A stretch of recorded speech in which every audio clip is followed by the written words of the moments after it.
It's an honor to have you with us on the Dean Show. Thank you for coming on and being with us. My pleasure. You've been doing some great work, and I'm only so happy to be a part of it, to share in some of the blessings that are there for you in getting this word out to the people. Thank you very much. So our primary message is Islam, calling the people to surrender and to submit to the creator of the heavens and earth and not his creation. And this is one of the most basic things that the people procrastinate with, finding out who their Lord is. And then even some who've found out who their Lord is, procrastinating on doing the good that he's invited them to do. We want to talk about this, Sheikh. What keeps people from doing and putting off? The majority of people you talk to, yeah, they know they got to change. They know they got to do good, but they don't do the good. Why is this, Sheikh? I would say probably the main reason is laziness. You know, the reality of life usually doesn't sink in until tragedy comes. You know, this is when you find people, okay, tell me about it. You know? That's the way it usually is, isn't it? You know, because you're busy, you got so many other things happening, you don't really want to make that effort because it requires effort. You know, it just doesn't come. It's not a silver spoon feeding. No, you have to go out and make an effort to get this knowledge. So people, prefer to take it easy, just take things as they go, until calamity strikes. When that strikes, then you find them waking up and coming around and say, okay, let me see that book you were telling me about. Let me get that tape. Let me see this. Can I, give me something. I need something now. Reality is that they need it all along, but there are too many distractions, especially in life in the West, North America, it's about distractions, isn't it? That's the whole thing, the way by which Satan just diverts people. That's basically what happened with Adam and Eve, isn't it? They were in a good situation. He comes now, distraction. It's about the tree of life. Allah didn't call it that. But that was to catch their minds, get them off thinking about something else and then forgetting what was the original message. Don't eat from that tree. Mm-hmm. That was the original message, So that's what's happening in the life. People are not conscious of what's going on because they're so busy and distracted with other things. As Allah said in the Quran, talking about the compilation of wealth, al-hakumut takasur. People are just caught up so much in gathering the wealth of this world, they're lost as to really what the purpose of life is about. They don't take that minute out to stop and think, why am I here? Am I just like everybody else? The other creatures, the cows and the cattle, the sheep, and just eating, procreating, and then dying one day? Is that all? Is that all that life is about? So it's about, trying to get people to stop for a minute and to think. Because once a person starts thinking, then hey, yeah, really, they start to wake up. But the world, the way things are set up, keeps them too busy. How about now, you got somebody paying attention to us now, and he's thinking, you know what? When I die, I'll deal with it. When a calamity strikes, I'll deal with it. What's the dangers about this? Why should somebody, and what is the first thing that a person should really concentrate on? Well, I'd say that, of course, it's always easy to say, when that happens, I'll deal with it, But the reality is that when it happens, you can't deal with it. You end up not being able to cope. Well, sometimes it depends on what you've been doing in your life, that when that calamity comes, God does leave a door open for you. Other times, hey, the kind of life you've been living, there isn't any door there. It comes and you see what happens to people when calamity strikes. They go mad. So mad, their values are so twisted and warped that they do all kinds of crazy things. I remember reading an article about a man, this was during one of the declines in the stock market. This guy, there was a big drop in the US. The guy had $8 million invested. In a matter of hours, he lost like $5 million. That guy just lost it. He went and bought himself a Kalashnikov, went into the the office, and mowed down the manager and mowed down his dealer, and then turned the gun on himself and killed himself. And the man had $3 million. Still, yeah, he lost 5. That's a big loss, but hey, you got $3 million. You know, so the whole perspectives are gone. Yeah. So saying I'll deal with it when it comes, don't be sure you're going to be able to deal with it. That's fooling yourself, really. Where do they start now? Okay, they say, well, where do I go? Okay, all the person knows is work, relations with, you know, his friends, wife, or illegitimate relationship with women, having a good time, entertainment. But we got their attention for now. Where should he start? What should he start doing first? Well, first and foremost, he needs to come to grips with God. That's the starting point.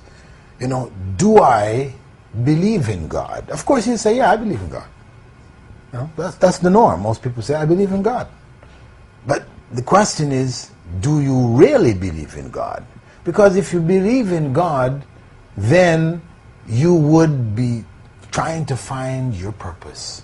Because the idea, and this is a common misconception, which again is an excuse, a way out. Yeah. People say, well, God made the world, and you know, this world is too simplistic, too small, too insignificant for God to be busy himself with you and I. You know, who are we? Like ants, specks of dust, you know, in the universe. Yeah. So why would God bother himself with us? No. This is a nice cop-out, right? Yeah, there's a God, but he's not busy, he's not bothered about me and my life. No. Well, the point is that once you say there is a God, then that God, you must believe he's superior to you. If you think he's just like you and I, then, you know, no point carrying on the conversation. Yeah. Right? But if you understand what God is, who God is, in the sense of creator, sustainer of this whole universe, then you have to understand that wisdom is an absolute necessity. When we talk about understanding who God is, then we got to understand that he is ultimately wise. And now you, as a human being, right, if somebody said to you, listen, hey, you know, there's this man who set up a factory, produce certain goods, etc., and put an ad in the paper for people to come work in this factory, you know, and he invites them all down, hires them all up, and then he doesn't tell them what to do in the factory. He expects them to just go in the factory, do what they're supposed to do, and the factory runs fine, he's making his profits. No, they're going to go in there, you know, guy hasn't told us what to do, let's go down to the cafeteria, drink some coffee, have a chat, etc. You know, it's not going to work. And we would have to say, that is a dumb businessman. Yeah. That guy was a fool. A fool. An idiot. Yeah. You know? So, if we can accept that on a human plane, that wisdom requires that you must inform those who you hire to do this job so that they can do it, then surely the creator of this universe didn't create us and expect us to go find our way by ourselves without telling us what we're supposed to be doing in this life. He didn't leave us without informing us. So tell us now, what is the purpose of man's life? What have we been created for? What have we been created to do? Pile up wealth, have children, families? What is our purpose, Sheikh? Well, our purpose in life, as it's stated very clearly in the Quran, is to worship God. That's the fundamental purpose. Then this purpose is relative to ourselves, first and foremost, because God doesn't need our worship. He is himself. He's who he is. He is the creator, sustainer of the universe, whether we all worship or whether we don't worship. So the worship thing, in terms of purpose, is for ourselves. That worship enables us to reach the peak of humanity for which God created us, to be fulfilled in this world. That we utilize all of the abilities that God has given us in the best way possible. That we benefit others, we benefit ourselves, we benefit the world that we're in. You know, we're part of that beneficial process. That's where we're supposed to be. And worshiping God is what helps us to get there. Now, would a person be okay if he did his daily activities as he's doing, and then, you know what, he agreed with you and he says, okay, I'll do the worship one day a week or one day a month or during Ramadan, or if you're a Muslim? Is this what we're talking about? No. I mean, that's, if it's not doing it as he has instructed 5 times a day. So it's not according to my desires. Now, if it's according to my desires, then you're doing your own religion. Yeah. That's your own thing. Yeah. That's not God's thing, right? God's thing has been quite clearly specified. This is what he wants. You know, Ramadan, fasting, and again, all of these things he wants from us for our betterment, because he doesn't need it. Our fasting doesn't affect him. It doesn't benefit him. It benefits ourselves. You know, our giving of charity to the needy, the poor, it's for us. It's for human beings. Our making Hajj, commemorating Abraham's preparedness to sacrifice his own son at God's command. That's all for us. That's all for us. We benefit from it.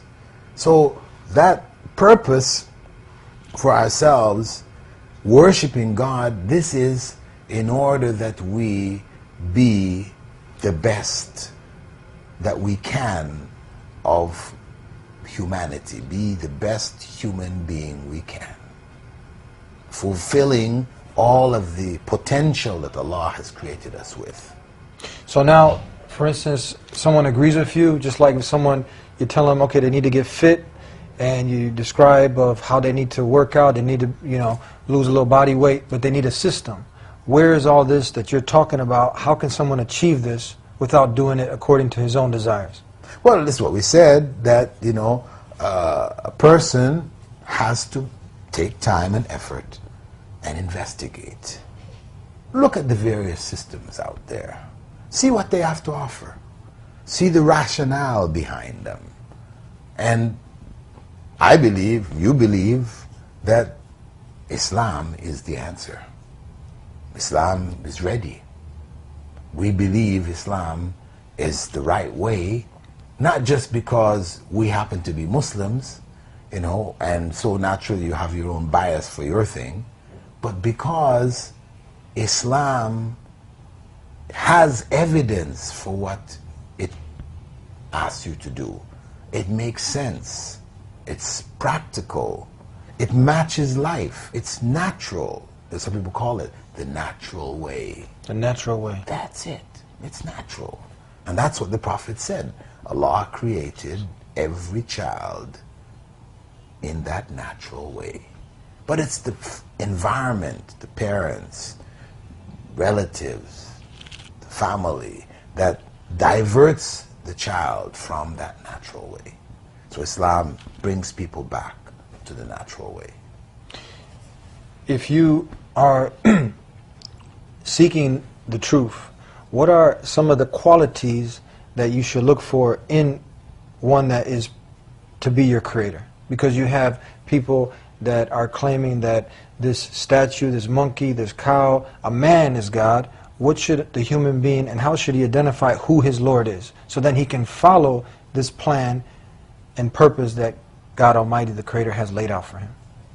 Well, of course, knowing who God is, we know intrinsically, inside of ourselves, who God is.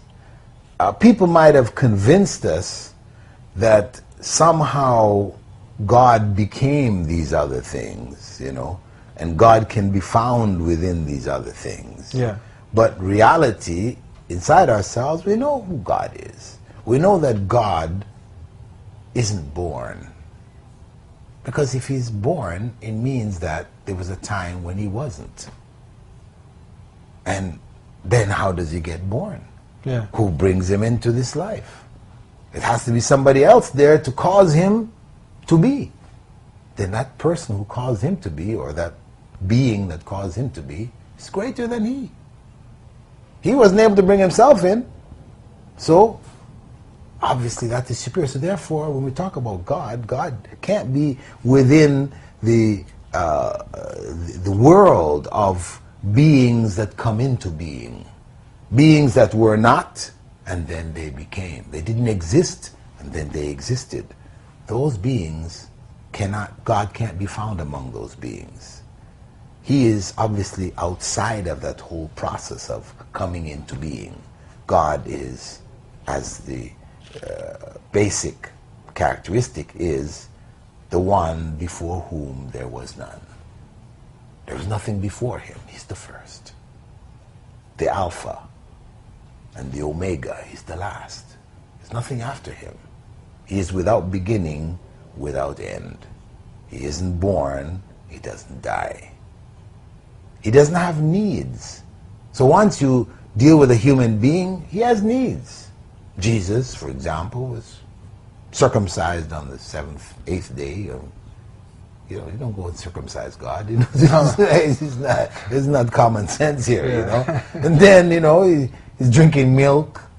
He needs nappies, and hey, this is not God, But of course, what happens is that when people are raised in an environment of that thought, where you don't stop to think. I mean, when you see, for example, Hindus and their rites of worship, when they worship their gods, right? There's a series of rituals that they do. Among the rituals is that they ring a bell and wake up the god in the morning. Oh yeah. Yeah, wake him up, and they take him out and give him a bath and set him in his place, and you pour milk over his head, and you put food in front of, people just do it because that's how it's always been done. They don't stop to think for a minute. Hey, you're waking up your God? I mean, he sleeps. He doesn't know what's going on here. You have to wake him up in the morning. It's just the same thing. You take a man as God. It's the same thing. This man was born and he died. He had needs. He suffered. This is not God. These are the creatures of God. So these attributes we say of weakness or deficiencies, etc., these are not suitable to be attributed to God. God is beyond all of that. So inside ourselves, we do have an idea what makes sense relative to God. We do have an idea. But people, due to how they're raised, the information that they've been fed, not hearing any alternatives, get used to certain practices and customs and beliefs and ideas. And you find them believing and doing the weirdest things. Yeah. You had mentioned Jesus, peace be upon him. What do we actually, for the non-Muslims who actually heard you say Jesus, and some people attribute him being God, what do we actually believe who is Jesus? Oh, we believe that Jesus was a messenger of God. And we worship the God of Jesus. Who Jesus worshipped. I mean, if you just stopped and thought for a minute, who was Jesus worshiping? Because it's recorded in the Gospels, despite all of the other issues about the Gospels, we put those aside. We just say it's mentioned there that Jesus worshipped God. So who was he worshiping? If he and God are one, then who was he worshiping? Himself. You've got problems here. Yeah. It doesn't make sense. And then the other thing when it comes to worshiping, if you just stop